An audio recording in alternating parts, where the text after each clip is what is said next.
자네가 내 딸을 고칠 수만 있다면 당장이라도 자네에게 시집 보내겠네. 안녕하세요, 여러분. 한 경찰관 아버지가 집 앞에서 분노에 찬 모습으로 서 있는 장면을 상상해 보십시오. 그의 곁에는 갓 수술을 마친 딸이 얼굴에 붕대를 감은 채 조용히 서 있습니다. 그때 괭이를 든 한 가난한 남자가 다가와 자신이 그녀를 고칠 수 있다고 제안합니다. 모두가 비웃습니다. 심지어 아버지는 그의 얼굴을 가리키며 큰 소리로 말합니다. 자네가 내 딸을 고칠 수 있다면 당장이라도 자네에게 시집 보내겠네. 놀랍게도 사랑하는 여러분, 이 이야기를 시작하기 전에 어느 도시에서 시청하고 계신지 댓글로 남겨주세요. 이 채널을 구독하시는 모든 분들의 일이 순조롭게 풀리고 재물이 넘쳐나며 몸이 건강하고 세상의 모든 소원이 이루어지기를 기원합니다. 아멘. 이제 이야기를 시작하겠습니다. 그 도시의 하늘 위로 막 해가 떠올랐지만 철문이 달린 큰 집의 분위기는 무겁기만 했습니다. 현관 앞에는 경찰 제복을 입은 한 노인이 서 있었습니다. 머리는 희끗희끗했지만 그의 눈빛은 여전히 날카로웠습니다. 그는 바로 박민준 경이었습니다. 한때 부하 직원들에게 존경받던 경찰이었지만 이제는 텅 빈 마당을 조용히 바라볼 뿐이었습니다. 그의 옆에는 머리와 손에 붕대를 감은 젊은 여성이 서 있었습니다. 창백한 얼굴에 초점 없는 눈은 허공을 응시하고 있었습니다. 그녀는 그의 외동딸 박수진이었습니다. 3주 전 수술 이후 그녀의 세상은 완전히 변해버렸습니다. 의사는 그녀의 시신경이 영구적으로 손상되었고 목소리마저 잃었다고 말했습니다. 그날 이후 그들의 집은 침묵에 잠겼습니다. 더 이상 웃음소리도 음악소리도 들리지 않았고 오직 무거운 숨소리와 간간이 터져나오는 억눌린 울음소리뿐이었습니다. 박경희는 긴 한숨을 내쉬었습니다. 딸을 볼 때마다 가슴이 찢어지는 듯했습니다. 그는 수술 전 수진이 자신을 아빠라고 부르던 목소리를 아직도 기억했습니다. 그 부드러운 목소리는 이제 다시는 들을 수 없게 되었습니다. 현관 구석에 놓인 더는 사용하지 않는 휠체어가 눈에 들어왔습니다. 그것을 볼 때마다 가슴이 답답해졌습니다. 최고의 의사, 가장 비싼 병원 등 모든 노력을 기울였지만 결과는 절망적이었습니다. 슬픔 속에서 남은 것은 기도뿐이었습니다. 비록 침묵 속이었지만 그의 마음은 간절히 속삭였습니다. 하느님, 이것이 정령 운명이라면 제가 이 아이를 지킬 힘을 주십시오. 수지는 아버지 곁에 조용히 서서 그의 옷자락을 꼭 쥐었습니다. 비록 볼 수는 없었지만 아버지의 존재를 느낄 수 있었습니다. 입술이 살짝 움직였지만 아무 소리도 나오지 않았습니다. 박경희는 젖은 눈으로 딸을 바라보았습니다. 괜찮다, 아가, 그가 나지막이 속삭였습니다. 아빠가 절대 널 떠나지 않을 거야. 아침 바람이 뒤뜰에서 젖은 풀 내음을 실어왔습니다.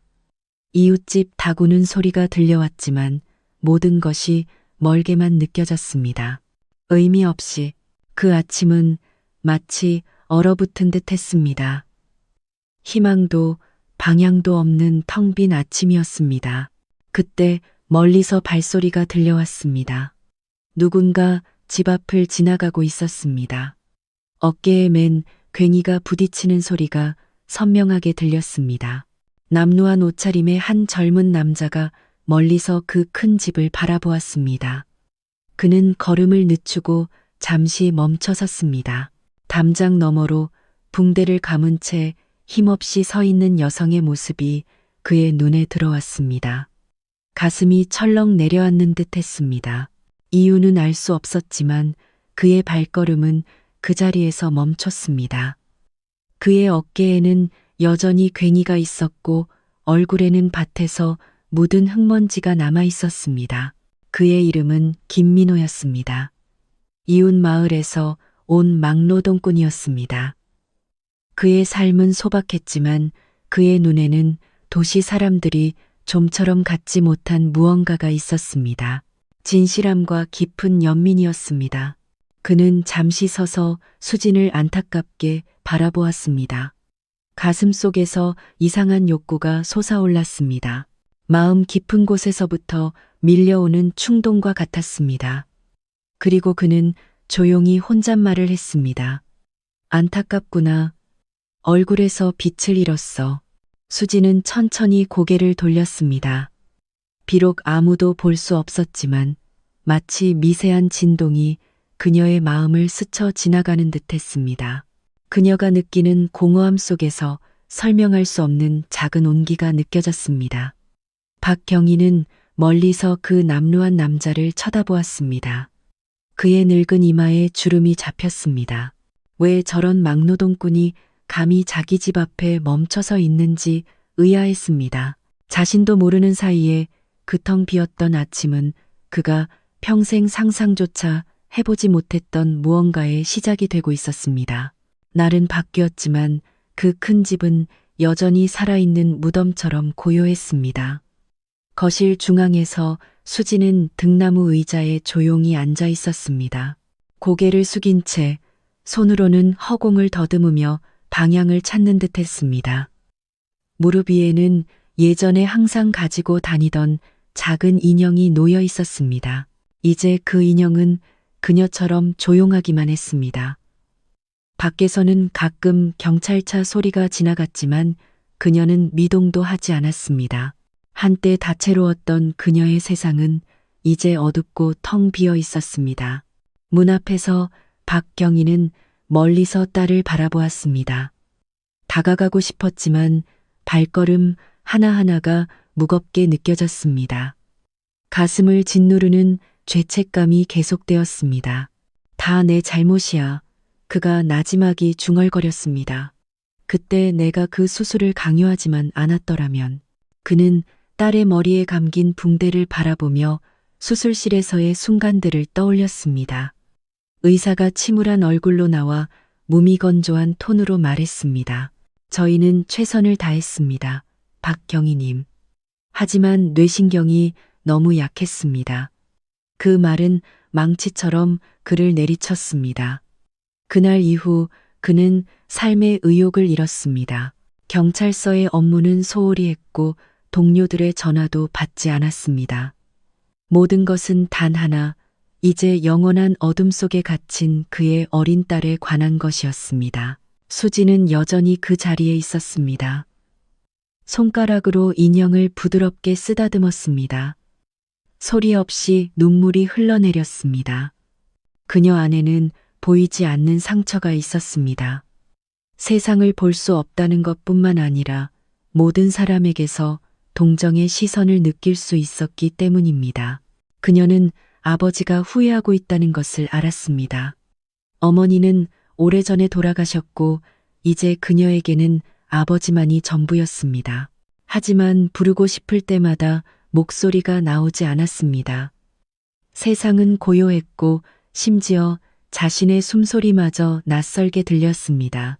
어느 날 오후 이웃이 과일과 함께 위로의 말을 전하러 왔습니다. 그들은 늙은 경찰관의 마음을 상하게 할까봐 조심스럽게 말했습니다. 힘내세요, 박경희님. 아마 이건 시련일 거예요. 박경희는 소리 없이 고개만 끄덕였습니다.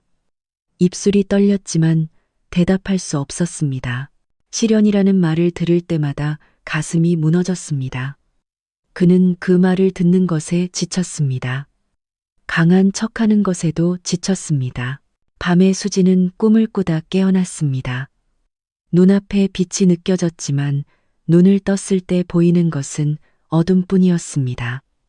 그녀는 인형을 껴안고 조용히 울며 속삭였습니다. 낳고 싶어. 하지만 목소리는 나오지 않았고 소리 없는 흐느낌만이 있었습니다. 방 밖에서 박경희는 그 울음소리를 들었습니다. 그는 벽에 기대어 손으로 얼굴을 가렸습니다. 늙은 남자의 눈물이 하염없이 흘러내렸습니다. 그는 벽에 걸린 아내의 사진을 보며 나지막이 말했습니다. 여보, 우리 딸이 고통받고 있어. 이제 누구에게 도움을 청해야 할지 모르겠어. 그는 알지 못했습니다. 밖에서는 그가 전혀 모르는 누군가가 이미 그 기도를 들었다는 것을. 값비싼 약이나 병원 장비가 아닌 진실한 마음에서 우러나온 믿음과 기도를 가지고 올 사람이었습니다. 그의 이름은 김민호였고 내일 아침 그의 발걸음은 다시 그 집을 지나갈 것이었습니다. 그날 아침 하늘은 맑았습니다. 얇은 안개가 나무들 사이에 아직 걸려 있었습니다. 멀리서 다구는 소리와 작은 길을 지나는 채소 수레의 삐걱이는 소리가 들려왔습니다. 서쪽에서 한 젊은 남자가 어깨에 괭이를 메고 천천히 걸어오고 있었습니다. 옷은 남루하고 바지는 마른 진흙으로 가득했지만 그의 걸음은 평온했습니다. 그는 바로 매일 이웃마을 논으로 일하러 가는 막노동꾼 김민호였습니다. 그의 삶은 빠듯했지만 마음은 평온했습니다. 어릴 적부터 그는 기와 물만으로 사람을 고치는 것으로 유명했던 시골 한의사인 할아버지 밑에서 자랐습니다. 할아버지가 돌아가신 후 민호는 그 믿음을 물려받았습니다. 모든 상처는 인간 때문이 아니라 신의 뜻에 따라 나을 수 있다는 믿음이었습니다. 그날도 그는 평소처럼 걸었지만 높은 담장이 있는 큰 집 앞에서 발걸음을 멈췄습니다. 그의 시선은 현관 등나무 의자에 앉아 있는 붕대를 감은 여성의 모습에 고정되었습니다. 그녀의 얼굴은 창백했지만 눈에는 무언가가 있었습니다. 빛을 삼키는 고요한 바다처럼 깊은 슬픔이었습니다. 민호는 담장 밖에서 오랫동안 무의식적으로 바라보았습니다. 그의 마음속에는 평소와 다른 연민이 싹 텄습니다. 왠지 모르게 멈추라는 부름이 있는 것 같았습니다. 맙소사, 왜 저 모습을 보니 가슴이 이렇게 답답할까? 그가 나지막이 중얼거렸습니다. 그는 그 여성이 누군지 몰랐습니다. 하지만 볼 때마다 다가가고 싶은 강한 충동을 느꼈습니다. 집 안에서 박경희가 거실에서 나와 길 쪽을 보았습니다. 담장 앞에 서 있는 남루한 남자를 보자 그의 눈썹이 즉시 찌푸려졌습니다. 이봐, 당신 거기서 뭐 하는 거야? 그의 목소리는 무겁고 우렁찼습니다. 민호는 깜짝 놀라 공손하게 고개를 숙였습니다. 죄송합니다, 어르신. 그냥 지나가던 길이었습니다. 따님이 아파 보여서 잠시 멈춰 섰습니다. 박경희는 코웃음을 쳤습니다. 당신이 뭔데? 의사야, 한의사야. 아닙니다, 어르신. 민호가 조용히 대답했습니다. 저는 그냥 막노동꾼입니다. 하지만 허락해 주신다면 돕고 싶습니다. 제가 도울 방법을 압니다. 그 말에 박경희가 다가왔습니다. 그의 얼굴은 분노와 조소가 뒤섞여 붉어졌습니다. 돕겠다고? 당신이? 그는 검지로 민호의 가슴을 가리켰습니다. 경찰관 딸이 당신 같은 사람한테 나을 수 있다고 생각해? 아주 대낮에 꿈을 꾸는군. 의자에 앉아있던 수지는 불안해하기 시작했습니다. 비록 말은 할 수 없었지만 마음으로는 그들의 감정을 들을 수 있는 것 같았습니다. 가슴에 미세한 진동이 일며 아버지를 말리고 싶은 마음이 들었습니다. 민호는 맞서지 않고 계속 고개를 숙였습니다. 그의 목소리는 조용했지만 단호했습니다. 제가 아무것도 아니라는 건 압니다, 어르신. 하지만 신께서 허락하신다면 모든 병은 나을 수 있습니다. 딱 한 번만 시도하게 해 주십시오. 분위기는 갑자기 조용해졌습니다. 바람에 나무잎이 스치는 소리만 들렸습니다. 박경희의 얼굴이 굳어졌습니다. 그의 날카로운 눈이 그 젊은이를 머리부터 발끝까지 훑어보았습니다. 그리고 그는 짧게 웃었습니다. 비웃음이 가득한 소리였습니다.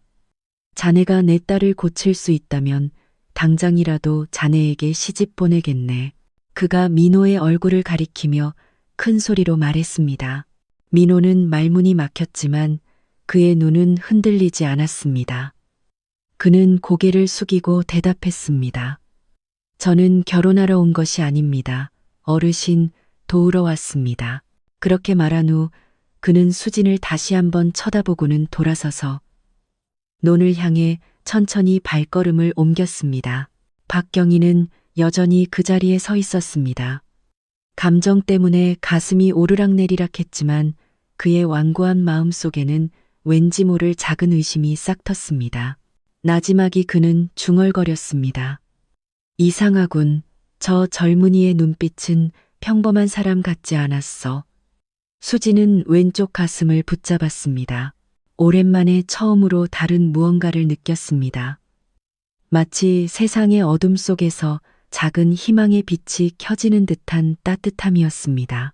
그리고 그들 모두 모르는 사이에 그 아침은 그들 세 사람의 운명을 바꿀 기적의 시작이 되었습니다. 해가 높이 떠오르기 시작했습니다. 아침 햇살이 그 큰 집 지붕 틈새로 스며들었습니다. 담장 앞에서는 큰 소리가 울려 퍼졌습니다. 박경희는 얼굴이 새빨개진 채 서서 여전히 괭이를 들고 서 있는 남루한 젊은이를 향해 손가락질했습니다. 말도 안 되는 소리 하지 말라고 했잖아. 그가 소리쳤습니다. 주변에서 마당을 쓸던 몇몇 이웃들이 호기심에 고개를 돌렸습니다. 민호는 여전히 담장 밖에 서서 공손하게 고개를 숙이고 있었습니다. 이마에서는 땀이 흘러내렸습니다. 무례하게 굴 생각은 아니었습니다. 어르신, 그가 나지막이 말했습니다. 저는 그저 돕고 싶었을 뿐입니다. 약이 아니라 기도로서 고쳐볼 수 있습니다. 박경희는 짧게 웃었습니다. 그 소리는 크고 냉소적이었습니다. 하, 기도? 내 딸이 시골 무당이라도 필요한 줄 알아? 모든 의사들이 포기했어. 하물며 너처럼 더러운 막노동꾼이 뭘 할 수 있겠어. 그의 말은 심장에 칼을 꽂는 것처럼 날카로웠습니다. 주변 사람들 몇몇이 입을 가리고 작게 웃기 시작했습니다. 수지는 아버지 뒤에 서서 아무 말도 못하고 모든 것을 듣고 있었습니다. 그녀는 그 젊은이가 누구인지 몰랐지만 그의 목소리에는 무언가 마음을 안정시키는 힘이 있었습니다. 보지 않아도 그 남자가 거만하지 않고 진심이라는 것을 알 수 있었습니다. 박경희는 그 남루한 얼굴을 혐오스러운 눈빛으로 쳐다보았습니다. 내가 누군지 알아? 난 경찰관이야. 원하면 누구든 부를 수 있어. 감히 내 집 앞에서 장난치지 마. 민호는 계속 침묵을 지켰습니다. 그는 땅을 내려다보며 조용히 말했습니다. 존경받고 싶지 않습니다. 어르신, 그저 좋은 일을 하고 싶을 뿐입니다. 믿지 않으신다면 어쩔 수 없지만 기도를 모욕하지는 말아주십시오. 그 말은 박경희의 가슴을 세게 쳤습니다. 순간 그는 침묵했지만 그의 자존심은 굴복하기에는 너무 컸습니다. 그는 수진 쪽으로 고개를 돌려 모두가 들으라는 듯 큰 소리로 말했습니다. 이것 봐라, 아가. 저 막노동꾼이 널 고치겠다고 하네. 웃기지 않니? 이 사람이 의사보다 낫다고 생각하나 봐. 그는 이번에는 더 크게 웃었습니다. 수지는 고개를 숙이고 조용히 눈물을 흘렸습니다. 왠지 모르게 아버지의 웃음소리가 이번에는 유난히 아프게 느껴졌습니다. 민호는 손에 쥔 괭이 자루를 꽉 쥐었습니다. 화가 나서가 아니라 복잡한 감정을 억누르기 위해서였습니다. 어르신께서 따님을 사랑하신다는 걸 압니다. 그가 차분하게 말했습니다. 그래서 돕기 전에는 떠나지 않겠습니다. 제가 고치는 것이 아닙니다. 어르신, 신께서 고치시는 겁니다. 가난한 젊은이의 입에서 나온 신이라는 단어는 듣는 모든 이의 마음에 울려 퍼졌습니다. 박경희는 저도 모르게 그의 얼굴을 쳐다보았습니다. 민호의 눈에는 설명하기 어려운 평온함이 있었지만 자존심 때문에 그의 혀는 굳어버렸습니다. 그는 코웃음을 치고는 민호의 얼굴을 가리키며 큰 소리로 말했습니다. 좋아, 네가 내 딸을 고칠 수 있다면 당장이라도 네 딸과 결혼시켜주지. 하지만 못한다면 다시는 이 집 앞에 나타나지 마. 마당 전체가 침묵에 잠겼습니다. 바람에 바나나 잎이 부드럽게 흔들리는 소리만 들렸습니다. 수지는 떨리는 손으로 아버지의 옷자락을 잡았습니다. 멈추라는 신호를 보내려는 듯 했습니다. 민호는 고개를 들어 그의 눈은 차분했습니다. 좋습니다, 어르신, 그가 부드럽게 말했습니다. 그 도전을 받아들이겠습니다. 결혼하고 싶어서가 아니라 신의 도움을 믿기 때문입니다. 박경희는 대답하지 않았습니다. 그는 조롱 가득한 얼굴로 집 안으로 돌아섰습니다. 수지는 여전히 현관에 서서 젊은이의 목소리가 들려온 방향을 희미하게 바라보았습니다. 민호는 다시 한번 고개를 숙이고 논으로 향했습니다. 그가 떠난 자리에는 먼지가 날렸고 그날이 기적의 시작으로 기록될 것이라는 것을 아직 모르는 아침이었습니다. 집 안에서 박경희는 거울을 보았습니다. 그의 굳은 얼굴이 그곳에 비쳤습니다. 하지만 왠지 모르게 마음이 떨렸습니다. 민호의 마지막 말이 귓가에 맴돌았습니다. 기도를 모욕하지는 말아주십시오, 어르신. 그 목소리는 부드러웠지만 그의 내면에 오랫동안 묻혀있던 무언가, 거의 꺼져가던 신앙을 꿰뚫었습니다. 밤이 천천히 내려앉았습니다. 하늘에는 별들이 구름에 가려 희미하게 보였습니다. 논두렁가의 작은 오두막에서 민호는 가부좌를 틀고 앉아 있었습니다.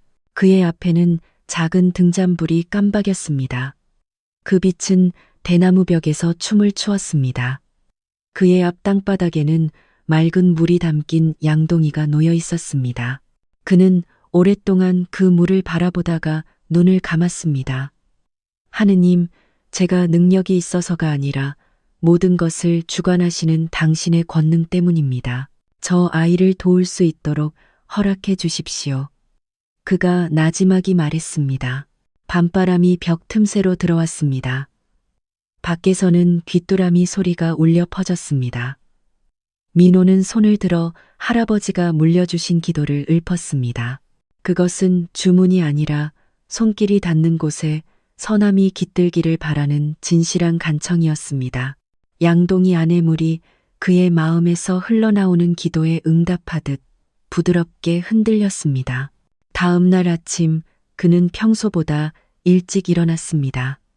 괭이는 여전히 어깨에 걸쳐져 있었지만 오늘 그의 발걸음은 바로 논으로 향하지 않았습니다. 그가 향하는 다른 방향이 있었습니다.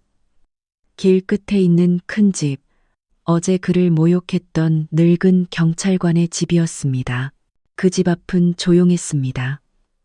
담장에 앉은 참새 소리만 들렸습니다. 박경희는 현관에 앉아 있었고 그의 얼굴은 피곤해 보였습니다. 그는 텅 빈 길을 바라보았습니다. 어제 그가 조롱했던 남자가 다시 올 것이라고는 예상하지 못했습니다. 민호는 정중하게 고개를 숙였습니다. 안녕하십니까, 어르신. 박경희는 이마를 찌푸렸습니다. 또 너냐? 아직도 정신을 못 차렸어? 응? 아닙니다, 어르신. 민호가 조용히 대답했습니다. 아직 아무것도 하지 않았기 때문입니다. 그저 시도해보고 싶을 뿐입니다. 나지막이 집 안에서 발소리가 들렸습니다. 수진이 머리에 붕대를 감은 채 가정부의 부축을 받으며 천천히 나왔습니다. 비록 볼 수는 없었지만 목소리의 방향으로 누가 왔는지 알 수 있었습니다. 어제 그분 맞죠? 그녀가 힘없이 말했습니다. 목소리는 작았지만 들을 수 있었습니다. 박경희는 깜짝 놀랐습니다. 수진아, 네가 말을? 수진은 그냥 조용히 있었습니다. 그녀는 방금 자신도 모르게 목소리가 나왔다는 것을 깨닫지 못했습니다. 민호는 그녀를 부드럽게 바라보았습니다. 잠깐 앉아도 되겠습니까? 어르신, 설명해 드리겠습니다. 박경희는 잠시 침묵하다가 긴 한숨을 내쉬었습니다. 호기심과 피로감 때문에 그는 마침내 말했습니다. 좋아, 하지만 이상한 짓은 하지 마. 민호는 현관 앞에 앉아 맑은 물이 담긴 작은 양동이를 내려놓았습니다. 이 물은 약이 아닙니다. 어르신, 그가 천천히 말했습니다.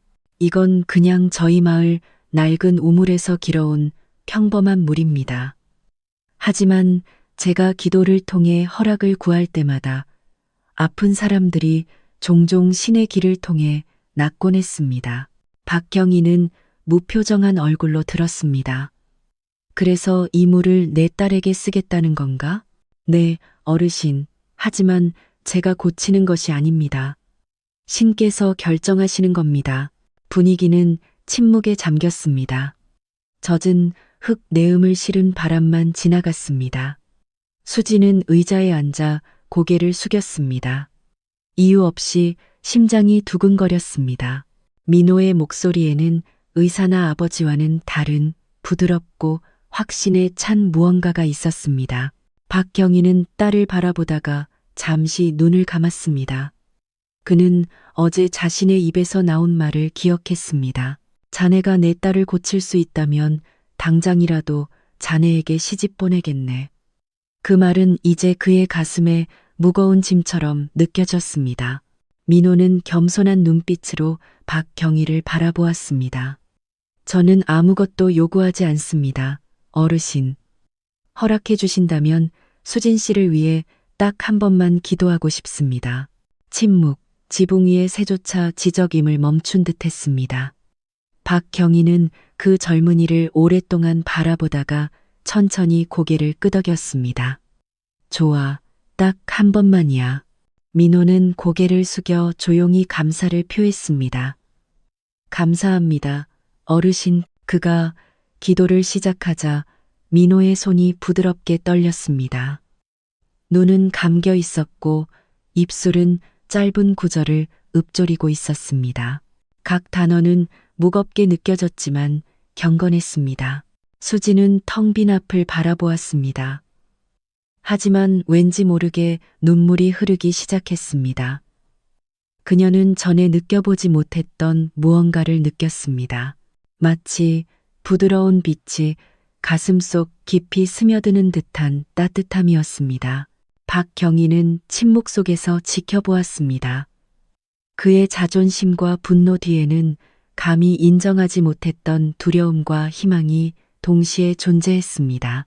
그날 아침 그동안 탄식으로만 가득 찼던 집의 정적 속에서 새로운 무언가가 나타났습니다.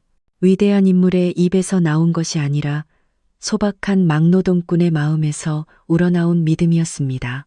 해가 막 떠오르며 집마당의 망고나무 잎사귀 사이로 빛이 스며들었습니다. 담장에는 아직 이슬이 맺혀 있었습니다.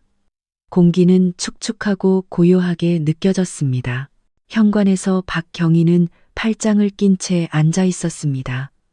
그의 얼굴은 굳어 있었지만 눈은 피곤해 보였습니다.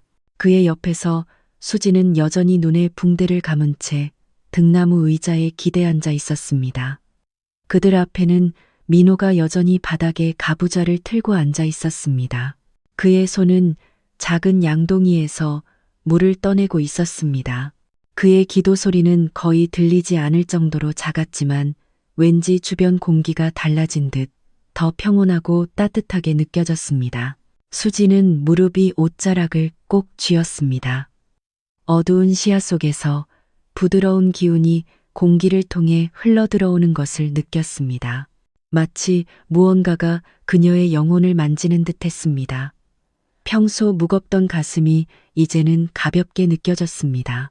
그 느낌이 어디서 오는지 몰랐지만 그녀의 마음은 속삭였습니다. 나는 믿어. 박경희는 앞에 있는 남루한 젊은이를 쳐다보았습니다.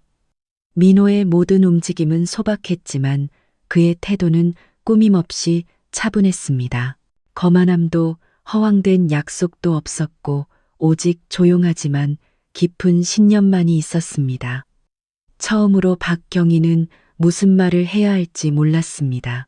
그가 아는 것은 단 하나, 이유 없이 눈물이 터져 나올 뻔했다는 것이었습니다. 이제 충분하지 않나. 그의 목소리는 그 말을 할 때 떨렸습니다. 하지만 민호는 끝까지 기도를 계속했습니다. 기도를 마친 후 그는 천천히 일어서며 말했습니다. 다 끝났습니다, 어르신. 이제는 어르신의 기도가 따님에게 가장 잘 들릴 겁니다. 수지는 고개를 숙였습니다. 눈물이 천천히 바닥으로 떨어졌습니다. 아빠. 그 목소리는 나지막하고 아주 작았지만 분명했습니다. 박경희는 움찔했습니다. 몸이 굳어졌고 눈이 커졌습니다. 수진아, 너 방금 말했니? 그의 목소리는 자신의 귀를 믿을 수 없다는 듯 끊어졌습니다. 수지는 가슴을 부여잡고 울었습니다. 아빠, 나 말할 수 있어. 박경희는 딸 앞에 무릎을 꿇고 그녀의 손을 꼭 잡았습니다. 하느님, 아가, 네가 말을 하는구나. 네가 말을 해. 눈물이 뺨 위로 억제할 수 없이 쏟아졌습니다. 그의 몸은 심하게 떨렸습니다. 민호는 감동을 억누르며 깊이 고개를 숙였습니다. 그는 아무 말도 하지 않았습니다. 마음속으로 그는 그저 감사를 표했습니다. 감사합니다, 하느님. 당신께서 고치신 것이지 제가 아닙니다. 분위기는 행복한 눈물로 바뀌었습니다. 그 광경을 본 가정부는 입을 막고 흐느꼈습니다. 우연히 지나가던 몇몇 이웃들은 멈춰서서 이전에 말을 못하던 소녀가 이제 아버지를 부르며 우는 모습을 보고 멍하니 서 있었습니다. 수지는 다시 잃을까 두려운 듯 아버지의 손을 꼭 잡았습니다. 아빠, 나 말할 수 있어. 하지만 눈은 아직 어두워. 박경희는 눈물을 닦고 붕대로 가득한 딸의 얼굴을 바라보았습니다. 괜찮아, 아가. 네가 아빠랑 함께 있는 게 중요해. 민호는 그들을 잠시 바라보다가 한 걸음 물러섰습니다. 다행입니다. 아마 이제 시작일 겁니다. 어르신, 허락하신다면 오늘 오후에 다시 돕고 싶습니다. 아무것도 약속할 수는 없지만 신께서 여기서 멈추지 않으실 거라고 확신합니다. 박경희는 그 젊은이를 오랫동안 쳐다보았습니다. 그의 눈에는 부끄러움, 감동, 그리고 존경심이 뒤섞여 자라나기 시작했습니다. 좋아, 그가 마침내 말했습니다. 오늘 오후에 다시 와도 좋아. 민호는 옅게 미소 짓고 정중하게 고개를 숙였습니다. 감사합니다, 어르신. 허락 없이는 아무것도 만지지 않겠습니다. 그가 집 마당을 떠날 때 수지는 그의 발소리가 나는 방향으로 고개를 돌렸습니다. 비록 눈은 여전히 어두웠지만 그 발걸음이 멀어지는 방향을 느낄 수 있었습니다. 그녀의 가슴 속에는 이전에 자라난 적 없는 무언가 믿음이라는 감정이 싹 텄습니다. 한편 현관에서 박경희는 여전히 땅에 무릎을 꿇고 딸의 손을 잡고 속삭였습니다. 정말로 이 아이가 치유자라면 내 아들처럼 존중하겠다. 그는 그 말이 단순한 빈말이 아니라는 것을 아직 몰랐습니다. 그날 오후 더 큰 기적이 그의 집 문을 두드리기를 기다리고 있었습니다. 그날 오후 하늘은 붉었고 해는 도시의 지붕들 뒤로 지기 시작했습니다. 막 끝난 저녁 기도 소리에 부드러운 여운이 공중에 머물러 있었습니다. 그 큰 집 마당은 조용했습니다. 망고나무 잎이 마치 함께 기도하듯 부드럽게 흔들렸습니다. 민호는 깨끗한 옷을 입고 다시 왔습니다. 그의 옷은 여전히 소박했지만 이번에는 깨끗한 셔츠를 입고 있었고 맑은 물이 담긴 작은 병을 들고 있었습니다. 그의 발걸음은 느렸고 얼굴은 평온했습니다. 현관에서 박경희는 이미 기다리고 있었습니다. 그의 얼굴은 더 이상 어제처럼 굳어있지 않았습니다. 등나무 의자에서 수지는 머리에 붕대를 감은 채 기대 앉아 있었지만 미소에는 옅은 빛이 있었습니다. 안녕하십니까? 민호의 목소리는 부드러웠습니다. 어서 오게. 박경희가 대답했습니다. 이번에는 거친 말투가 아니었습니다. 이 물은 오늘 아침 마을 샘물에서 길어온 겁니다. 어르신. 민호가 바닥에 가부좌를 틀고 앉으며 말했습니다. 한 방울 한 방울의 기도를 담았습니다. 물이 신비해서가 아니라 믿는 사람의 기도는 때때로 그 무엇보다 강하기 때문입니다. 수지는 눈에 붕대를 감은 채 들었지만 얼굴은 더 평온해 보였습니다. 저 해보고 싶어요. 그녀가 조용히 말했습니다. 저는 믿어요. 민호는 작게 미소 짓고 그녀의 아버지를 쳐다보았습니다. 허락해 주십시오, 어르신. 박경희는 긴 숨을 내쉬고 천천히 고개를 끄덕였습니다. 할 수 있는 것을 해보게, 아들아. 민호는 천천히 병을 열어 손에 약간의 물을 부었습니다. 그는 눈을 감고 거의 속삭이는 듯한 목소리로 짧은 기도를 읊었습니다. 분위기는 갑자기 고요해졌습니다. 바람이 멈췄습니다. 나무 위의 새소리조차 잠잠해졌습니다. 오직 그들 세 사람의 숨소리만 들렸습니다. 천천히 민호는 수진의 손을 만졌습니다. 그의 손가락은 부드러웠고 움직임은 마치 신성한 것을 만지는 듯 정중했습니다. 그는 소녀의 손목을 쓰다듬고 팔 위로 올라가 붕대로 감긴 머리에서 멈췄습니다. 그가 바른 물은 천천히 떨어져 오랫동안 온기를 느끼지 못했던 차가운 피부를 적셨습니다. 그의 손이 움직일 때마다 그는 마음속으로 기도했습니다. 하느님, 흙에서 뼈를 자라게 하신 당신, 아픔에서 상처를 치유하시는 당신, 당신께서 원하신다면 그녀의 눈에 빛을 주시고 그녀의 혀에 목소리를 주소서. 수지는 흐르는 눈물을 참으며 입술을 깨물었습니다. 아파서가 아니라 마음 깊은 곳에서 무언가에 감동했기 때문입니다. 이유는 알 수 없었지만 가슴이 강하게 떨렸습니다. 마치 어두운 시야 속에서 작은 빛이 나타나 시야 끝에서 희미하게 반짝이는 것 같았습니다. 박경희는 뒤에 서서 그 광경을 날카로운 눈으로 지켜보았습니다. 한 경찰관의 굳은 마음이 그 젊은이의 얼굴에 깃든 평온함을 보고 서서히 무너졌습니다. 맙소사, 그의 입술에서 나올 수 있는 말은 그것뿐이었습니다. 민호는 마지막으로 수진의 이마를 쓰다듬고 병을 닫았습니다. 됐습니다, 어르신. 그가 조용히 말했습니다. 나머지는 신께 맡기겠습니다. 수지는 여전히 조용했지만 눈물이 하염없이 흘렀습니다.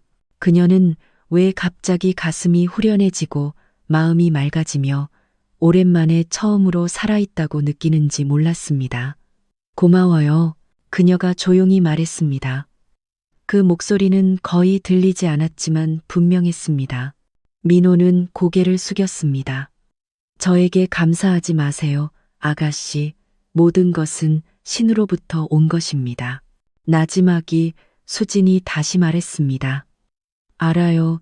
하지만 당신 손이 너무 따뜻해요. 그 말에 박경희는 고개를 숙였습니다. 그의 눈물이 조용히 흘렀습니다. 마음속으로 그는 속삭였습니다. 정말로 그 손이 은총을 가져온다면 기꺼이 그에게 절하겠다. 서쪽 지평선의 해는 마침내 완전히 져서 서서히 보라색으로 변하는 주황색 하늘을 남겼습니다. 민호는 서서 그들 두 사람을 정중하게 바라보았습니다. 내일 아침에 다시 와도 되겠습니까? 어르신, 치료하러 오는 것이 아니라 기도하러 오는 것입니다. 박경희는 더 이상 말을 많이 하지 않고 천천히 고개를 끄덕였습니다. 수지는 멀어지는 민호의 발소리 방향을 바라보았습니다. 그녀의 미소는 옅었고 붕대로 감긴 눈끝에는 아직 아무에게도 말하지 못한 한 점의 빛이 나타났습니다. 그날 밤 그녀는 수술 이후 처음으로 악몽 없이 잠을 잘 수 있었습니다. 그리고 그의 작은 오두막에서 민호는 오랫동안 엎드려 기도하며 울었습니다. 보상을 구하는 것이 아니라 아직 제대로 알지도 못하는 그 소녀에게 완전한 치유를 주시기를 간청했습니다. 그날 아침은 달랐습니다. 공기는 부드러웠고 햇살은 황금빛으로 커튼을 뚫고 들어왔습니다. 그 큰 집 현관은 고요했습니다.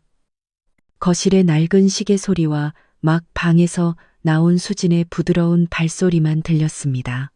머리에 붕대는 여전히 감겨 있었지만 얼굴은 더 생기 있어 보였습니다. 등나무 의자에서 박경희는 조심스럽게 그녀를 지켜보고 있었습니다.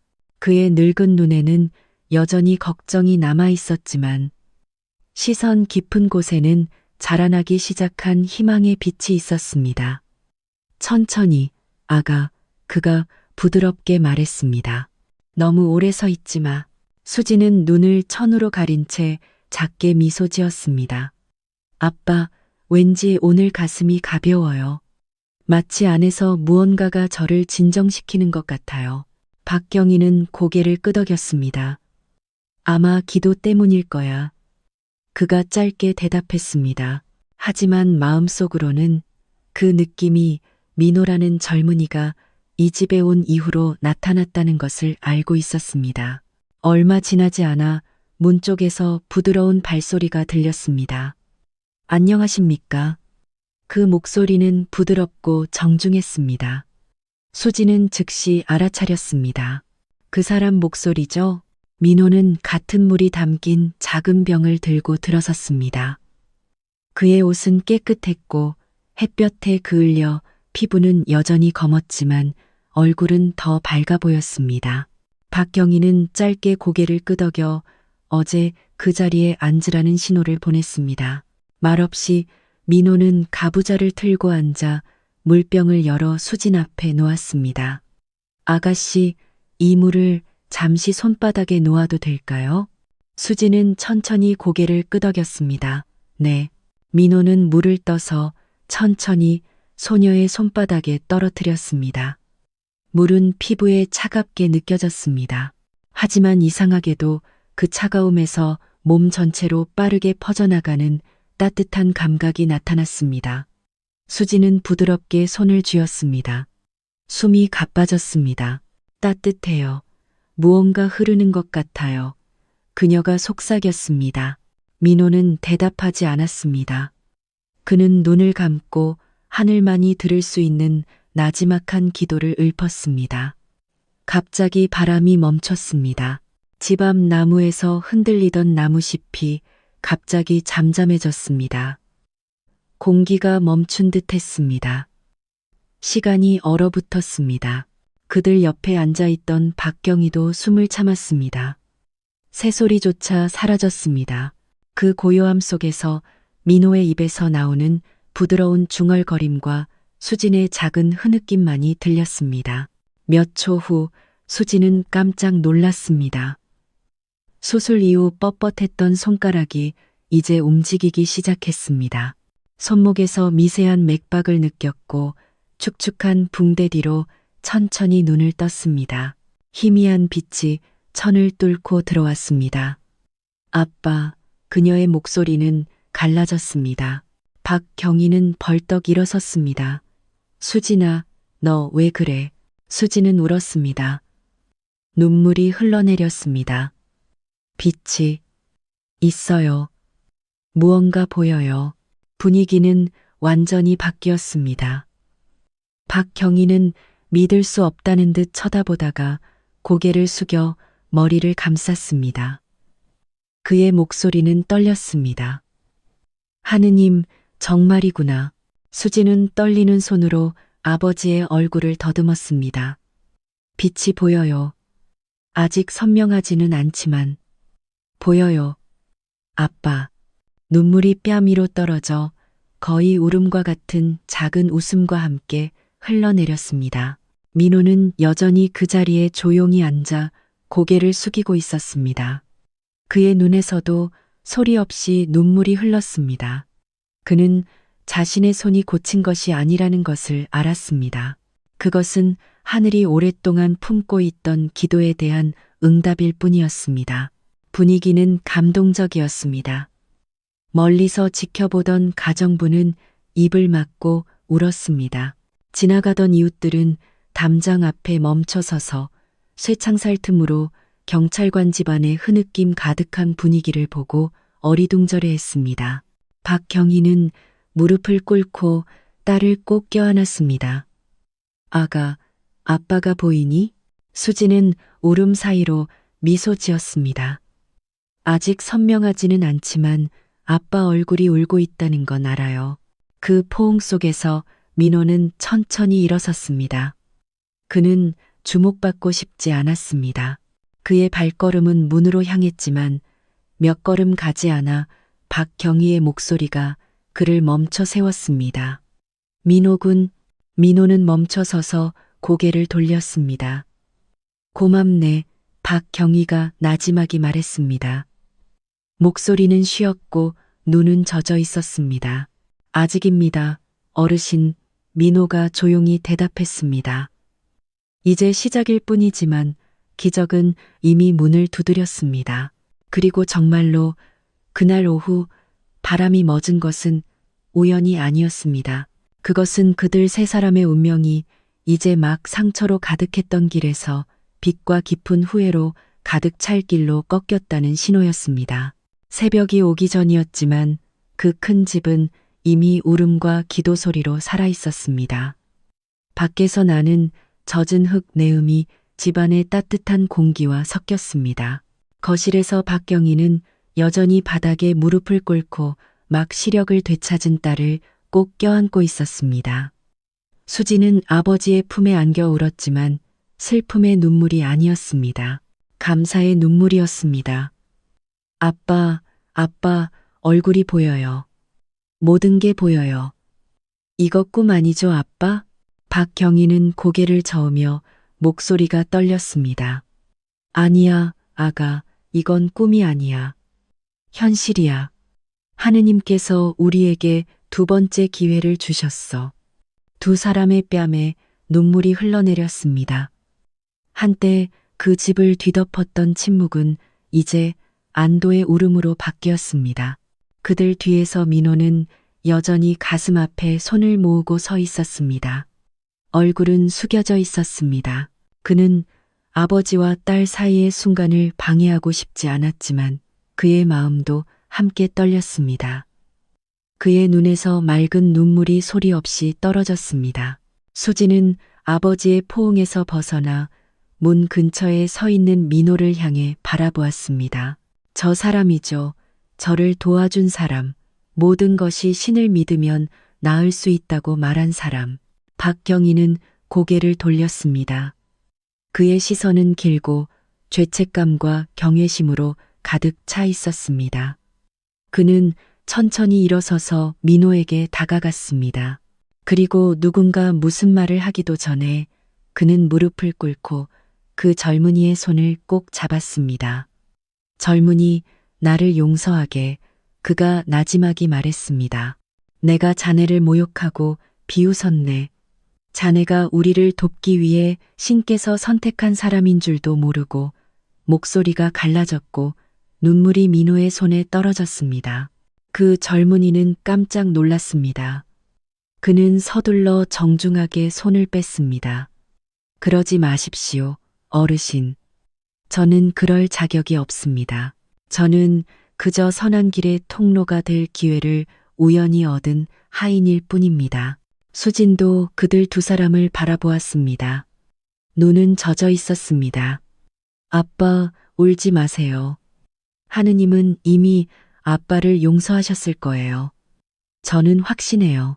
박경희는 흔들리는 미소로 딸을 바라보았습니다.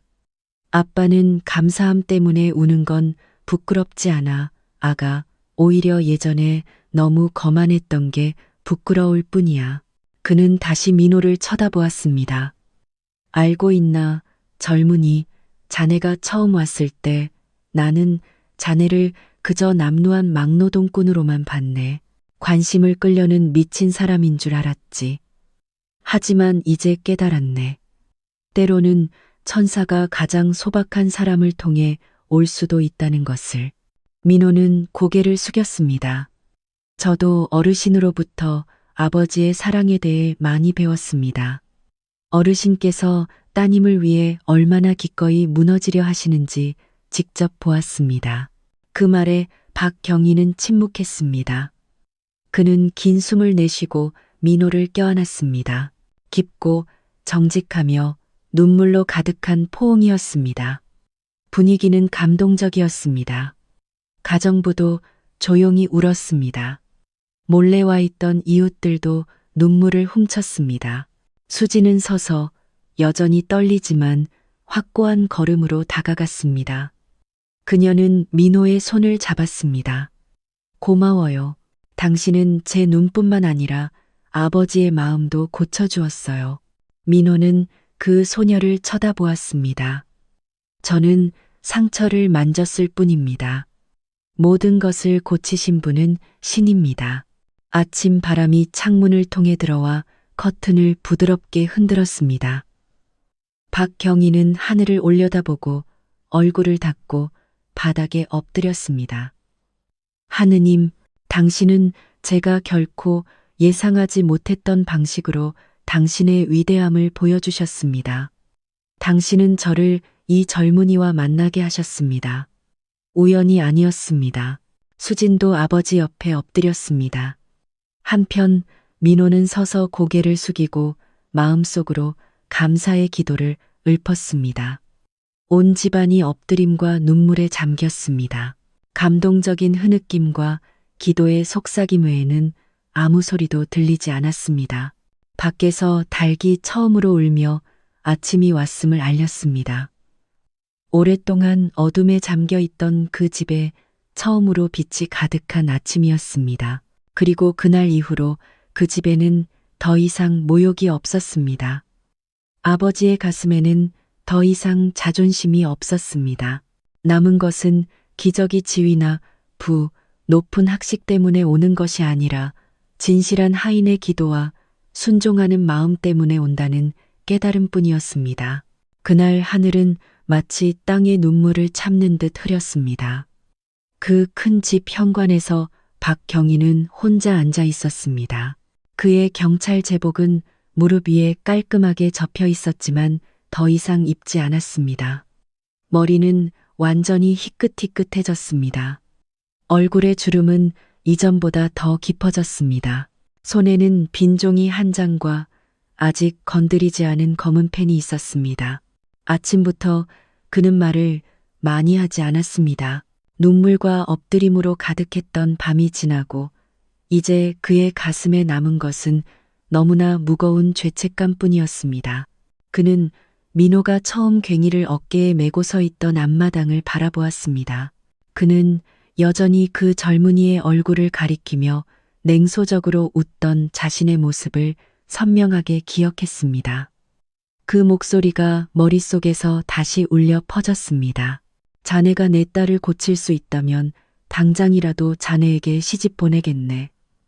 그 말은 이제 자신의 등을 때리는 채찍과 같았습니다. 소리 없이 눈물이 흘러내렸습니다. 그는 손에 든 펜을 보고 종이 위에 천천히 쓰기 시작했습니다. 민호 군, 오늘 수진의 아버지는 아마 입으로 다 말하지 못할 무언가를 쓰고 싶네. 예전에 나는 자네를 비웃고 사람들 앞에서 모욕했네. 나는 자네를 그저 관심을 끌려는 가난한 젊은이로 생각했지. 하지만 알고 보니 가난한 것은 나였네. 믿음이 가난했고 인내가 가난했고 감사가 가난했지. 시간을 되돌릴 수 있다면 나는 차라리 자네처럼 소박하지만 마음이 부유한 사람이 되고 싶네. 나를 용서하게, 젊은이. 자네는 내 딸의 치유자일 뿐만 아니라 내 마음의 치유자이기도 하네. 그는 쓰기를 멈추고 눈물 어린 눈으로 그 글자들을 바라보았습니다. 맙소사, 그가 나지막이 속삭였습니다. 내가 얼마나 거만했던가. 뒤에서 부드러운 발소리가 들렸습니다. 수진이 뜨거운 차 한 잔을 들고 왔습니다. 이제 그녀의 눈은 완전히 회복되었습니다. 미소는 예전처럼 부드러웠습니다. 아빠, 뭐 쓰세요? 그녀가 조용히 물었습니다. 박경희는 서둘러 눈물을 닦았습니다. 아니야, 그냥 민호에게 보내는 짧은 편지야. 수지는 그의 옆에 앉아 아버지의 어깨에 머리를 기댔습니다. 아직 그 편지 안 주셨어요? 아직이야, 아가. 왠지 주려고 할 때마다 가슴이 답답해져. 부끄러워서 그래, 아가. 예전에 내가 그 아이를 모욕했던 게 부끄러워서. 수지는 아버지의 손을 잡았습니다. 목소리는 부드러웠습니다. 아빠, 민호 씨는 절대 원한을 품지 않아요. 어젯밤에 그가 왔을 때 제가 아빠한테 화났냐고 물어봤어요. 그는 그냥 대답했어요. 아니요, 아가씨. 그때 아버님의 분노가 아니었다면 아마 저는 부모의 기도가 얼마나 위대한지 볼 수 없었을 겁니다. 박경희의 눈물이 다시 흘렀습니다. 그가 그렇게 말했단 말이냐. 수지는 고개를 끄덕였습니다. 네, 아빠, 민호 씨는 아무것도 마음에 담아두지 않아요. 오히려 예전에 저처럼 운이 없는 다른 사람들을 돕고 싶다고 했어요. 박경희는 어두워지기 시작하는 하늘을 멀리 바라보았습니다. 그 아이는 정말 평범한 사람이 아니야. 나지막이 그는 손에 든 종이를 쳐다보았습니다.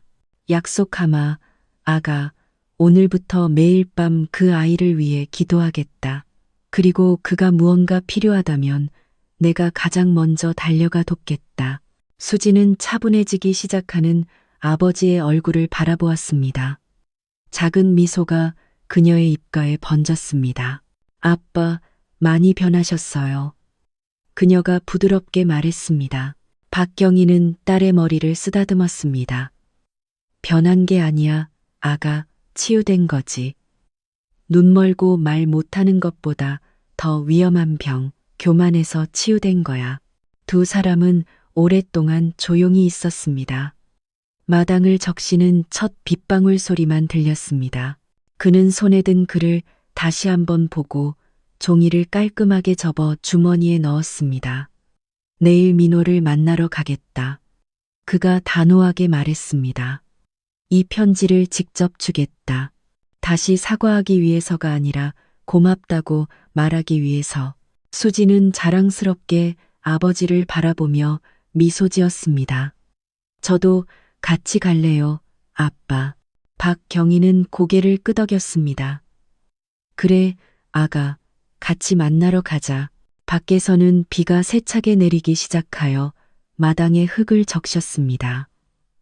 예전에 교만함으로 밟았던 그 흙은 이제 후회의 물로 씻겨 내려갔습니다. 그리고 떨어지는 빗방울 하나하나마다 아직 하느님 때문에 눈물을 흘릴 의지가 있는 한 너무 굳어서 부드러워질 수 없는 마음은 없다는 기도가 하늘에서 속삭이는 듯했습니다. 그날 아침 하늘은 밤새 내린 비 끝에 맑았습니다. 햇살이 나무십 사이로 스며들어 아직 젖어있는 마당을 비췄습니다. 흙 내음이 상쾌하게 느껴졌습니다. 창문 너머로 수지는 밖을 내다보았습니다. 그녀의 얼굴에는 평온함이 감돌았습니다. 손에는 향기롭고 부드러운 하얀 제스민 꽃이 들려 있었습니다. 그녀는 잠시 눈을 감고 민호의 얼굴을 떠올렸습니다. 예전에 괜히와 남루한 옷을 입고 왔던 소박한 젊은이였지만 이제는 그녀의 삶에 빛을 심어준 사람이었습니다. 거실에서 박경희는 계급장도 훈장도 없는 하얀 셔츠와 바지를 입고 있었습니다. 그의 얼굴은 10년은 더 늙어 보였지만 눈에는 이전에 결코 가져보지 못했던 평온함이 있었습니다. 그의 앞에는 몇몇 이웃들이 앉아 기다리고 있었습니다. 어젯밤부터 빠르게 퍼진 소문에 대해 작은 속삭임이 들렸습니다. 박경희님이 딸을 그 막노동꾼이랑 결혼시킨대. 정말이야? 잘못 들은 거 아니야? 응. 예전에는 그 아이를 모욕했다는데 이제는 사위로 삼는다잖아. 박경희는 모든 것을 들었지만 그의 입술은 오히려 미소 지었습니다. 사람들이 말하게 둬. 그가 마음속으로 말했습니다. 약속은 장난이 아니라는 걸, 특히 신 앞에서 한 약속은 더더욱 그렇다는 걸 알게 해줘. 앞마당에서 발소리가 들렸습니다. 민호는 소박한 옷차림으로 왔습니다. 하얀색 무지 셔츠, 검은색 면바지, 그리고 머리에는 낡은 모자를 쓰고 있었습니다. 손에는 꽃과 물이 담긴 작은 비닐봉지 하나만 들려 있었습니다. 그는 문 앞에 도착하자마자 정중하게 고개를 숙였습니다. 안녕하십니까, 어르신. 그의 목소리는 차분했습니다. 박경희는 서서 그에게 다가가 손을 꼭 잡았습니다. 어서 오게, 민호군. 오늘 나는 내 약속을 지키고 싶네. 민호는 깜짝 놀라 눈이 커졌습니다. 어르신, 무슨 말씀이십니까? 박경희는 옅게 미소 지었습니다. 예전에 나는 자네가 내 딸을 고칠 수 있다면 자네에게 시집 보내겠다고 말했네.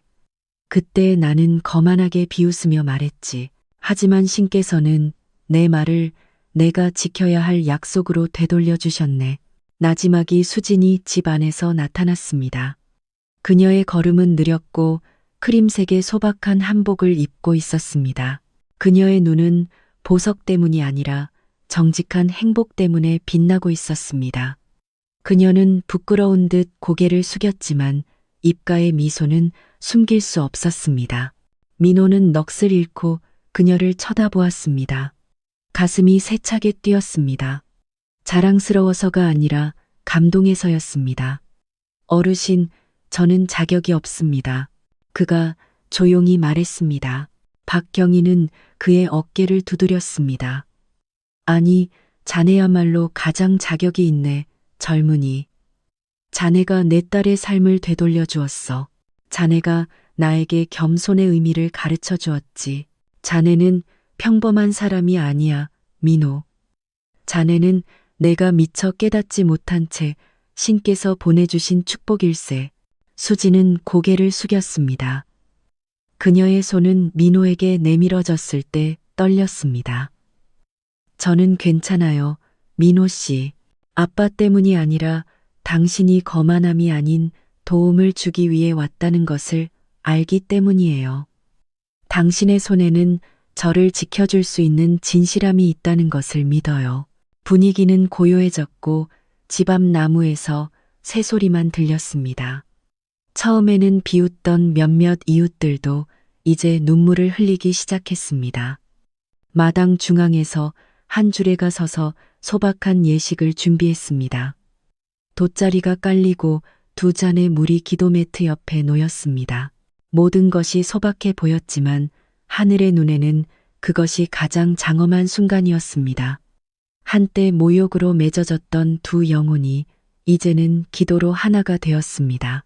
신랑 김민호 군, 주례의 목소리는 차분했습니다. 신부 박수진 양을 아내로 맞이하여 그녀를 도울 때 가져왔던 한 켤레의 신발과 기도수를 예물로 하여 결혼하겠습니까? 민호는 긴 숨을 들이쉬고 떨리는 목소리로 그러나 단호하게 대답했습니다. 네, 하느님의 이름으로 그녀를 아내로 맞이하겠습니다. 증인들의 입에서 성혼이라는 소리가 울려 퍼졌습니다. 그리고 그 순간 박경희의 얼굴에서 눈물이 터져 나왔습니다. 그는 얼굴을 가리고 목 놓아 울었습니다. 슬퍼서가 아니라 마음이 놓여서였습니다. 한때 분노 속에서 내뱉었던 약속이 이제 온전한 축복 속에서 지켜졌습니다. 수지는 아버지를 바라보며 조용히 속삭였습니다. 아빠, 이 모든 건 아빠가 화를 냈기 때문이에요. 하지만 그 화가 결국 우리의 행복으로 가는 길이 되었네요. 박경희는 울음 사이로 작게 웃었습니다. 그래, 아가, 죄에서 은총이 태어났구나. 민호는 고개를 숙여 박경희의 손을 존경심을 담아 잡았습니다. 감사합니다, 어르신, 저 같은 사람을 믿어주셔서요. 박경희는 그를 똑바로 쳐다보며 대답했습니다. 내가 믿은 게 아니야, 젊은이. 내 마음이 신에 의해 믿도록 강요당한 거지. 하늘에서는 구름이 걷히기 시작했고 햇살이 바로 그 마당으로 내려왔습니다. 부드러운 바람이 불어 그들의 머리 위 망고나무 잎을 흔들었습니다. 마치 자연도 불가능이란 없다는 것을, 심지어 거친 말조차도 성스러운 사랑으로 가는 길이 될 수 있다는 것을 증언하는 듯 했습니다. 그날은 수진과 민호의 결혼식 날일 뿐만 아니라 한때 거만했던 한 아버지의 마음이 새로 태어난 날이기도 했습니다. 그리고 그 집 현관에서 정오 기도 소리가 마침내 지켜진 약속의 마지막 기도처럼 조용히 울려 퍼졌습니다. 밤이 천천히 그 소박한 잔치가 열리는 작은 마을에 내려앉았습니다. 밖에서는 귀뚜라미 소리가 서로 화답하며 울렸습니다. 집 앞에 걸린 등잔불은 부드러운 바람에 흔들렸습니다. 큰 잔치도 시끄러운 음악도 없었고 오직 나지막한 웃음소리, 기도, 그리고 부엌에서 나는 따뜻한 밥 냄새뿐이었습니다. 막 청소된 소박한 방에서 수지는 상아색의 부드러운 한복을 입고 나무 침대 가장자리에 앉아 있었습니다. 머리는 풀어져 있었고 얼굴은 희미한 불빛 아래에서 빛나고 있었습니다. 손에는 낮의 장식에서 남은 신선한 제스민 꽃다발이 들려 있었습니다.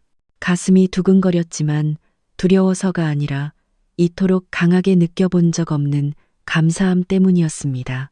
방문이 부드럽게 삐걱거렸습니다. 민호가 망설이는 걸음으로 들어왔습니다.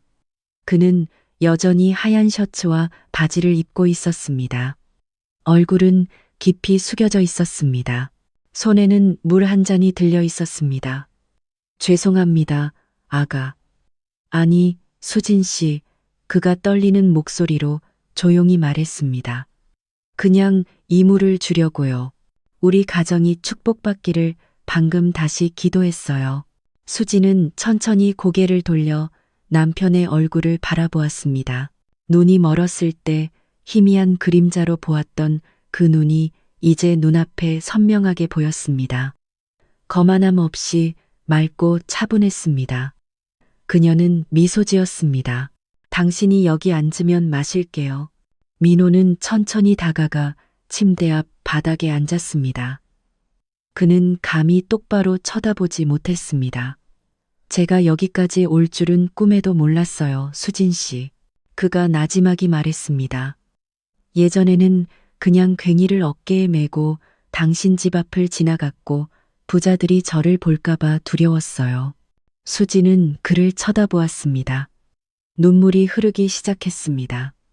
당신이 지나갈 때 저는 아직 어둠 속에 있었어요.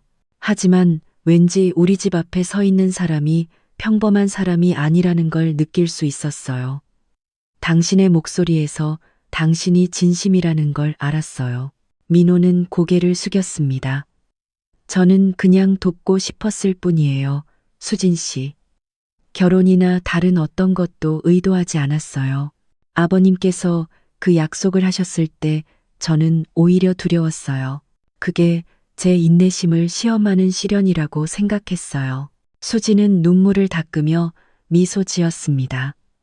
그리고 그게 운명의 길이었네요. 분위기는 고요했고 벽시계 소리와 밖에서 부는 바람 소리만 들렸습니다. 수지는 민호의 손에서 물잔을 받아 조금 마시고 침대 옆 작은 탁자에 내려놓았습니다. 민호 씨, 그녀가 부드럽게 말했습니다. 저는 큰 집도 사치도 필요 없어요. 저는 그저 저를 평온하게 해주는 사람과 살고 싶고 당신에게서 그걸 찾았어요. 민호는 고개를 더욱 깊이 숙였습니다. 가슴이 벅차올랐습니다.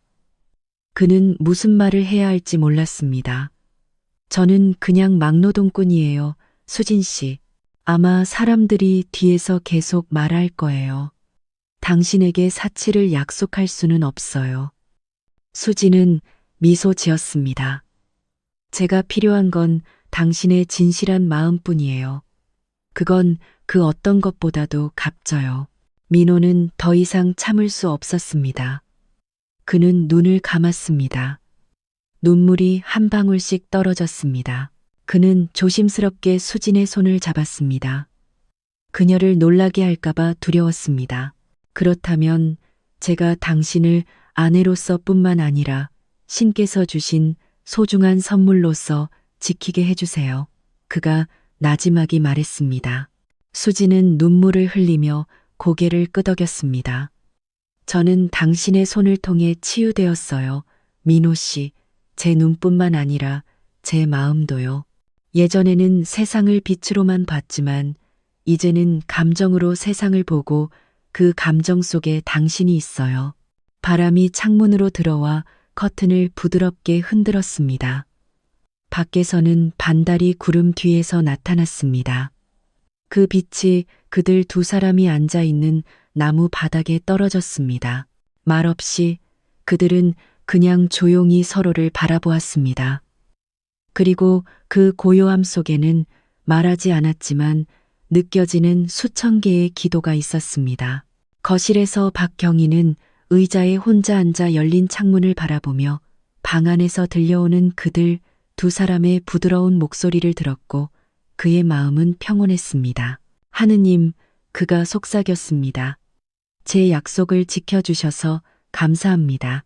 저는 한때 거만했지만 당신은 제 죄를 제가 측정할 수 없는 행복으로 바꿔주셨습니다. 그는 미소 짓고 하늘을 쳐다보았습니다. 오늘 저는 기적이 실제한다는 것을 믿습니다. 인간의 마음이 믿을 준비만 되어 있다면요. 그날 밤은 잔치도 소란도 없이 지나갔습니다. 서로에게 감사하는 두 영혼과 긴 엎드림 속에서 우는 한 아버지만이 있었습니다. 그리고 집 밖에서는 달이 아름답게 걸려 그들의 평생 기억들 감동적인 밤의 증인이 되었습니다. 새벽이 천천히 다가왔습니다. 논두렁과 작은 집의 대나무 창문 틈새로 부드러운 빛이 스며들었습니다. 나무 잎에는 아직 이슬이 맺혀 있었고 멀리서 다구는 소리가 서로 화답했습니다. 집 앞에서 민호는 밝아지기 시작하는 하늘을 향해 가부좌를 틀고 앉아 있었습니다. 그의 옆에는 물 한 잔과 할아버지에게 물려받은 작은 경전이 판다 매트 위에 놓여 있었습니다. 그는 손을 들었고 입술은 나지막이 떨렸습니다. 하느님, 예전에 이 손이 상처를 만지는 것을 허락하시고 낫게 하셨다면 이제는 당신께서 기뻐하시는 사랑으로 그녀의 삶을 만지게 해주소서. 예전에 비웃던 그들처럼 제가 거만해지지 않게 하소서. 저 또한 길을 잃을 수 있는 평범한 인간이기 때문입니다. 아침 공기는 상쾌하게 느껴졌습니다. 기도를 마친 후 민호는 일어나 벽에 기대어 있던 괭이를 집었습니다. 그의 뒤에서 가벼운 발소리가 들렸습니다. 수진이 어깨에 쇼를 두르고 나왔습니다. 방금 세수를 해서 머리는 아직 축축했습니다. 그녀는 이제 논으로 내려갈 준비를 하는 남편을 보고 미소 지었습니다. 이렇게 이른 아침에도 밭일을 하시네요. 그녀가 현관에서 그를 바라보며 부드럽게 말했습니다. 민호는 미소 지었습니다. 이게 저를 평온하게 해주는 일이에요, 수진 씨.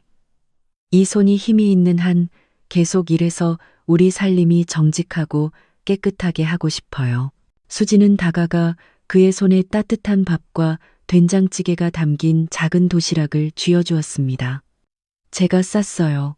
아빠도 아침 인사 전해달라고 하셨어요. 아침밥 잊지 말라고요. 민호는 따뜻한 미소로 그 도시락을 받았습니다. 고마워요, 수진 씨. 매일 이렇게 작은 일을 해줄 때마다 세상이 더 가벼워지는 것 같아요. 수진은 그를 깊이 바라보았습니다. 예전에는 상상도 못했어요, 민호 씨. 예전에는 큰 집에서 살면서 원하는 모든 것을 가졌지만 이렇게 행복하다고 느껴본 적은 없어요. 행복은 정말 소박한 거예요, 수진 씨. 민호가 아내의 눈을 바라보며 대답했습니다. 우리가 사랑하고 지키고 항상 기도 속에서 기억하는 사람이 있는 한요. 두 사람은 잠시 조용히 아침 공기를 즐겼습니다. 작은 새들이 하늘을 날아다니며 막 떠오르는 햇빛 아래 실루엣을 형성했습니다. 수지는 고개를 숙여 조용히 속삭였습니다. 출발하기 전에 잠깐 기도해도 될까요? 민호는 고개를 끄덕였습니다. 수지는 두 손을 들었습니다. 그녀의 눈은 하늘을 부드럽게 바라보았습니다. 하느님, 당신은 제가 마음으로 보는 법을 배우도록 예전에 제 눈을 가져가셨습니다. 당신은 예전에 제가 비천하게 보았던 사람을 보내주셨지만 알고 보니 그가 가장 소중한 사람이었습니다. 저를 위해 그를 지켜주세요, 하느님. 그의 모든 발걸음이 축복이 되고 모든 땀방울이 공덕이 되며 모든 미소가 감사가 되게 하소서. 민호는 오랫동안 그녀를 쳐다보며 아무 말도 할 수 없었습니다. 눈물이 아침 바람에 휩쓸려 땅에 조용히 떨어졌습니다. 아멘. 그가 힘없이 속삭였습니다. 아멘, 수진. 멀리서 박경희는 망고나무 아래 서서 소리 없이 그들 두 사람을 지켜보고 있었습니다. 그는 눈물이 글썽한 눈으로 그 광경을 바라보았습니다. 예전에 그는 같은 장소에서 분노와 교만으로 가득 찬 가슴으로 서 있었습니다. 이제 같은 장소에서 그는 평화와 감동으로 가득 찬 가슴으로 서 있었습니다. 나지막이 그는 혼잣말을 했습니다. 예전에는 그의 옷이 더럽다고 모욕했지만 이제는 그의 마음이 깨끗해서 존경한다. 그는 고개를 숙이고 눈을 감고 또 한 번 침묵 속에서 감사를 표했습니다. 민호는 떠나기 전에 아내의 손에 입을 맞췄습니다. 다녀올게요, 수진 씨. 오늘 오후에 좋은 소식 가지고 돌아올게요. 신의 뜻이라면요. 수진은 아침 안개 속에서 서서히 멀어지는 남편의 등을 바라보며 미소 지었습니다. 민호의 모든 발걸음에는 그가 짊어진 괭이와 그가 품은 기도가 있었습니다. 수진의 모든 숨결에는 그녀가 결코 멈추지 않고 하늘로 보낸 희망이 있었습니다. 그리고 망고나무 뒤에서 박경희는 여전히 서 있었습니다. 이번에 그는 더 이상 비천한 막노동꾼을 보지 않았습니다. 그는 그의 사위를 보았습니다. 기적은 부가 아니라 깨끗한 마음이 필요하다는 것을 그에게 가르쳐준 남자였습니다. 부드러운 바람이 불어 어린벼 내음을 실어왔습니다. 해가 떠오르기 시작하며 마을을 덮고 있던 안개를 걷어냈습니다. 그리고 그 맑은 하늘 아래 세 개의 마음이 각자의 방식으로 침묵 속에서 기도했습니다. 같은 신을 향하여.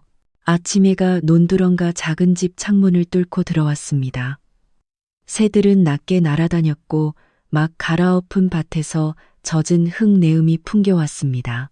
집 옆 작은 도랑에서 물 흐르는 소리가 들렸습니다. 듣는 이의 마음을 평온하게 하는 소리였습니다.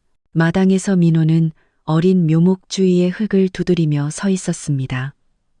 옷은 땀으로 젖었지만 얼굴은 환했습니다. 그의 옆에서 수지는 머리에 짠 모자를 쓰고 서 있었습니다. 손에는 물이 담긴 작은 양동이가 들려 있었습니다.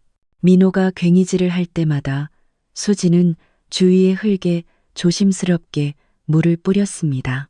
그날 아침 그들은 말을 많이 하지 않았지만 그들의 미소는 모든 것을 설명하기에 충분했습니다. 멀리서 박경희가 논두렁을 따라 천천히 걸어오는 것이 보였습니다.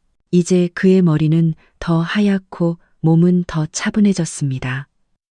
손에는 나무 지팡이가 들려 있었습니다. 약해서가 아니라 나이가 그의 발걸음을 이끌기 시작했기 때문이었습니다. 그는 논두렁 가에 멈춰서서 앞의 광경을 바라보았습니다. 그가 어둠 속에서 살 것이라고 생각했던 딸이 이제 그가 그토록 모욕했던 남자와 함께 웃고 있었습니다. 박경희는 깊은 숨을 들이쉬었습니다.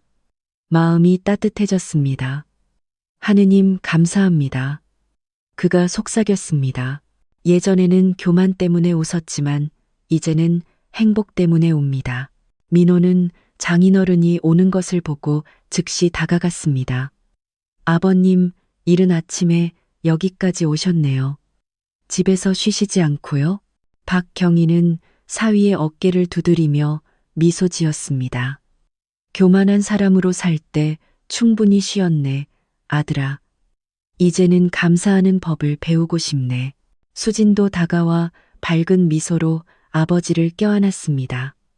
아빠, 민호 씨가 새별을 심었어요. 아빠를 위한 거래요. 박경희는 그 작은 녹색 식물을 바라보았습니다. 눈이 글썽거렸습니다. 나를 위해서라고? 민호는 고개를 끄덕였습니다. 네, 아버님. 수확할 때마다 일부는 아버님 몫입니다. 인원이 일하는 곳일 뿐만 아니라 우리가 함께 감사하는 곳이 되게요. 부드러운 바람이 불어 벼잎 끝을 흔들었습니다. 마치 춤추는 작은 파도 같았습니다. 수지는 남편을 바라보며 그의 손을 꼭 잡았습니다. 민호 씨, 예전에는 눈의 빛을 잃었지만 하느님께서 당신을 통해 제 삶의 빛으로 바꿔주셨어요. 민호는 감동에 젖어 고개를 숙이며 미소 지었습니다. 그렇다면 우리 둘 다 마찬가지네요, 수진 씨. 저도 예전에는 방향 없이 살았지만 하느님께서 당신을 통해 길을 주셨어요. 박경희는 논두렁에 앉아 그들을 가까이서 바라보았습니다. 너희들을 보니 행복하구나, 얘들아. 그가 조용히 말했습니다. 너희들은 사랑이 치유할 수 있다는 것을 증명했을 뿐만 아니라 기적이 실제한다는 것도 증명했어. 나는 예전에 계급이 나를 구할 수 있다고 생각했지. 알고 보니 나를 구한 것은 소박한 사람의 진실한 기도였어. 나지막이 수진이 미소 지었습니다. 아빠, 이제 예전보다 더 현명해지셨어요. 현명해진 게 아니야, 아가. 그냥 내 눈이 볼 수 있었음에도 불구하고 내가 눈이 멀었었다는 것을 깨달았을 뿐이야. 박경희가 눈물이 글썽한 눈으로 대답했습니다. 세 사람은 조용히 웃고는 펼쳐진 논을 바라보며 침묵에 잠겼습니다. 해가 높이 떠올랐습니다. 그 빛이 물에 반사되어 금처럼 반짝였습니다. 모든 것이 평화롭게 느껴졌습니다. 더 이상 분노도 자존심도 없었습니다. 오직 끊임없이 흐르는 감사함만이 있었습니다. 민호는 위에 푸른 하늘을 바라보고 눈을 감고 조용히 속삭였습니다. 하느님, 오늘이 제 마지막 날이라도 당신께서 저를 그들과 만나게 해주셨기에 저는 충분히 행복합니다. 수지는 그를 바라보고 남편의 어깨에 머리를 기댔습니다. 박경희는 그들 두 사람을 오랫동안 바라보다가 눈을 감고 부끄러움 없이 눈물이 흐르도록 내버려 두었습니다. 이번 눈물은 상실 때문이 아니라 다시는 잃지 않을 것이라고 아는 행복 때문이었습니다. 하늘에서는 구름이 천천히 움직였고 바람은 어린 벼 내음을 실어왔습니다. 땅에서는 세 개의 마음이 침묵 속에서 기도했습니다. 서로를 강화하고 서로를 지키며 서로에게 감사하며 그날은 다른 아침이 되었습니다.